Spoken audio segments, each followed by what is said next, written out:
And this is the next phase of the story of how Europe took over the world. We'll call this chapter Private Empire. And frankly, it's one of the most important things to know about this history.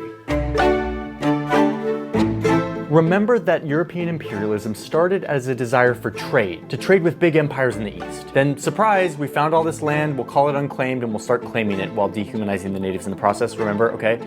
A lot of that was funded by governments, like kings and stuff. But eventually, the citizens themselves of these places realized that they could make a business out of this. And again, this is where the Dutch wrote the blueprint. So now, instead of asking the ruler for support, they could just get together a bunch of people and form a corporation, like the first corporation ever, the Dutch East India Company, which would fund private voyages. And you, a random Dutch person in the 1600s, could buy this share, a little portion of that company, to get in on a little bit of the profits. But if the profits are big enough, then everyone wins. Welcome to the era of corporations.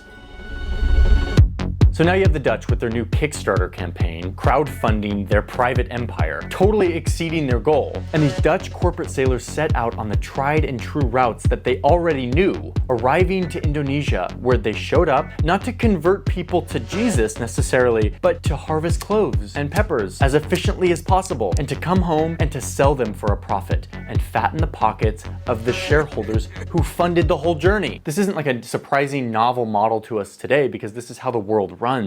But at this point, this was a new invention. Oh, and the government secretly loved this. They could give the company some military power, kind of ignore the details of exactly how it was all going down, and still ensure that their country got in on the world's riches. And these corporations leveled up really quickly and became basically little private empires, with the ability to take over land, build bases, and establish relationships with locals, not for the prestige of like a king, but so that they could make more money for their shareholders. It was the private investors who helped them get really big, really fast, all through this invention of the publicly traded company.